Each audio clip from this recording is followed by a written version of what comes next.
So very grateful for it all. I'm grateful to have you here with us back on our TTT this morning. It's the Now Morning Show. And we have an interesting conversation coming up because today we launched the Caribbean Broadcasting Union's 53rd Annual General Assembly. And with me on Zoom, I have two gentlemen who are both members. One is actually the chair of the Local Organising Committee. I'm talking about Mr. Richard Purcell and, of course, our CEO and also member of the CBU, Mr. David Roberts. Good morning, gentlemen.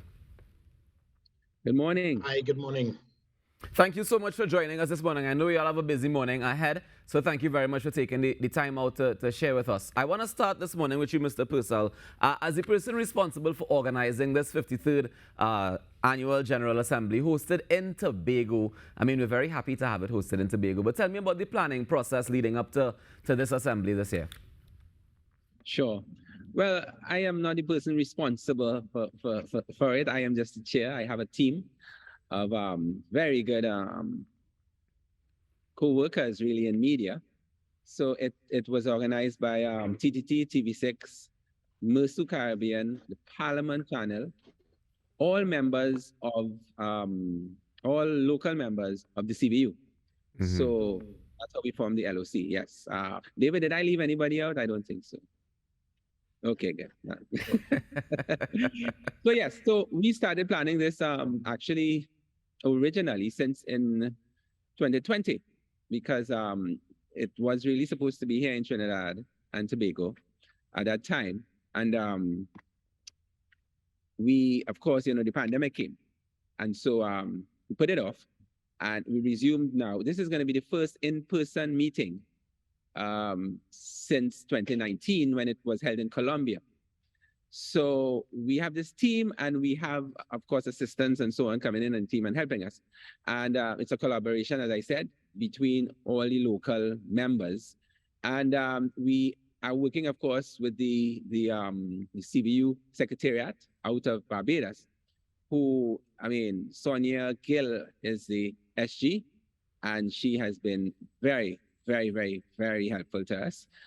She's actually part of our committee, so she would join us at the meetings and so on. And we chose Tobago, of course, because of all the visitors coming in. We have visitors coming from not only in the Caribbean, but also as far away as the UK. And of course, Tobago is our tourism paradise. So the THA, that's the Tobago House of Assembly, they came on board very early as our partner, and they have done a remarkable job in assisting us. They have sponsored the Fun Day, which actually is today. We're starting with the Fun Day because we want everybody. Usually we have the Fun Day at the end of the conference, but we find that delegates would leave early. Some of them, of course, have to go back. So we had the Fun Day on the first day. So today is the Fun Day, and then tomorrow it's our main conference day. And David will give you more information on that, of course, with the CARICOM Secretary General and so on attending. It's really good. And then on Wednesday is the actual session, AGA, the plenary for members. Nice. So we're starting with the icebreaker, and then we're going to get into the serious business. David, tell me about the theme for this year, media and information literacy. How important is that to us in the Caribbean? So thanks a lot for that, Rawkus. Media and information literacy is very important for us in the Caribbean, particularly for media practitioners. As I shared in a previous interview, we're now in an age where persons are consuming content in a different manner, so there's access to information. So the role of the media now has become so much more critical in terms of interpreting this information and disseminating this information in a way that allows people to make better decisions and improve their lives.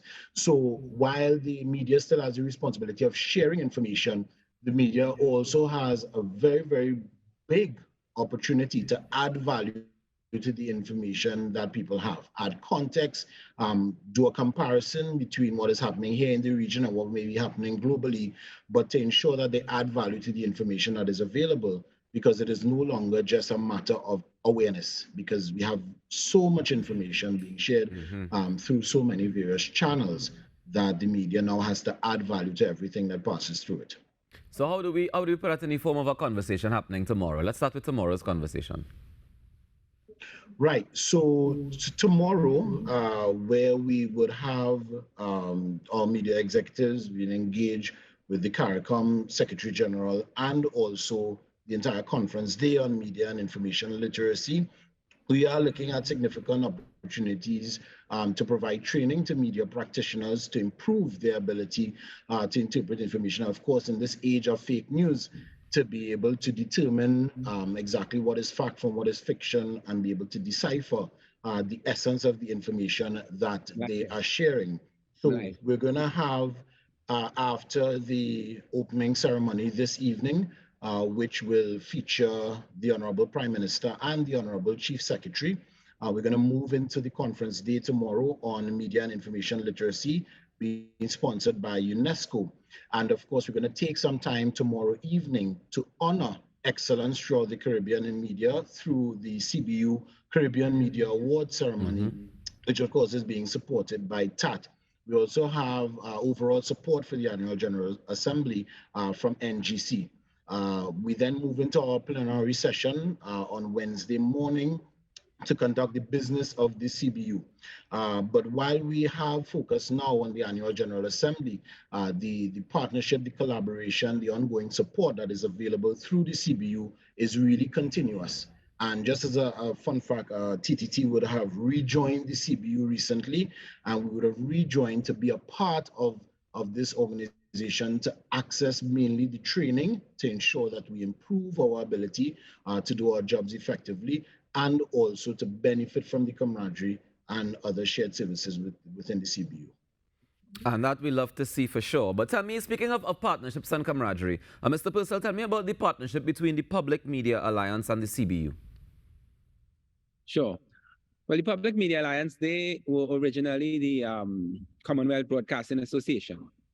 And they, of course, decided to change their name to broaden the scope of their members to more than just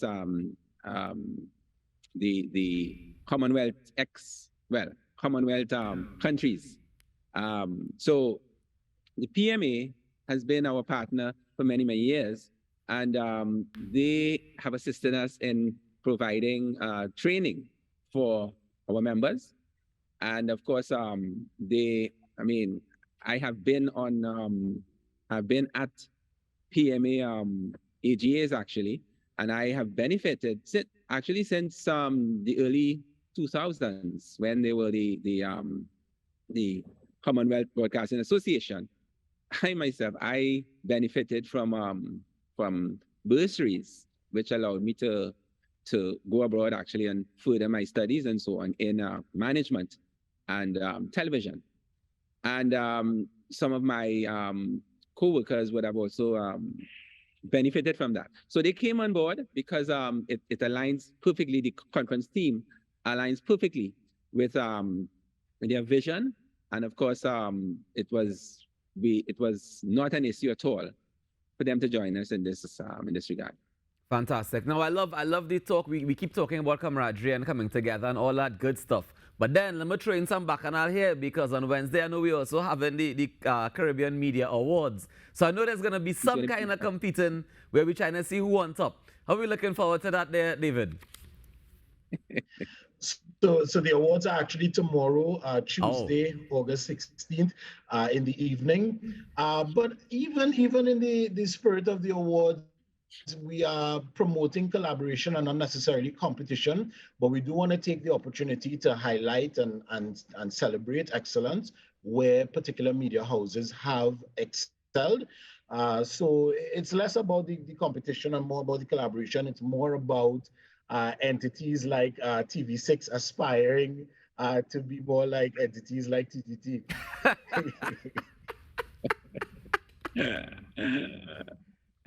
I know you couldn't help yourself. You know, I was waiting for it. No, but listen, it's all good. David and I have known each other for a very long time. We both went to the QRC. Of course, he's a lot older than I am. I'm just kidding. But we decided very early, as soon as David came on board as your CEO, we decided very early that look, we aren't really competing, you know. We have two different our focus is different. And so we team up a lot for many things. Certainly programming, we consult and so on, and it's all good. So on Tuesday night, you know, there's really no competition per se. May the best man win, and we and it's all about the involvement of everyone. This year, for example, we have many non-CBU members entering. Mm-hmm. Yeah. As a matter of fact, this year we have a record amount of entries, which is quite interesting. And so it means that there's some growth there in the media, even in a pandemic. Yeah. And so we are looking forward to that. It is sponsored by TAT, who came on board because the theme, again, the excellence in media, aligns with their vision. Gentlemen, I want to thank you both so much for joining us this morning. And I think this year, your record entries is based on the fact that all of this collaboration has been happening and the promotion for it has been exceptional. So I think that people have been responding to that. And it goes to show that when we come together and we put our minds together, we can achieve almost anything. All the best for the next couple of days. And I hope that we can have a conversation afterwards to discuss some of the outcomes of the actual conference, you know, and what we can do together as media practitioners going forward. Yeah, but I don't know if I want to come back on TDT again, you know, to do anything. So, but I would like to have, you know, you're always welcome. To come across the TV, you know? But you're always welcome. I know you can't take me on the best station every day, but you're always welcome. You're always welcome to join us. Hey, I started at TDT. Right? Let me just say, I started at TDT. You know? I spent 13 years. So exactly. You can't deny the foundation, Mr. Purcell. Come on. I can't. But since then, I've moved on. Do enjoy the rest of your day and your time in Tobago for the conference, and thank you so much for joining us this morning. Thank you very much, Rawkus. Take care. That's David Roberts, the CEO of TTT and a member of the CBU, as well as Mr. Richard Purcell, who is the General Manager for TV6 and the Chair of the Local Organising Committee of the CBU. They host the 53rd Annual General Assembly in Tobago. It's happening today, tomorrow, and on Wednesday. We'll take a quick break, and we come back with more inside the Now Morning Show. Stay tuned.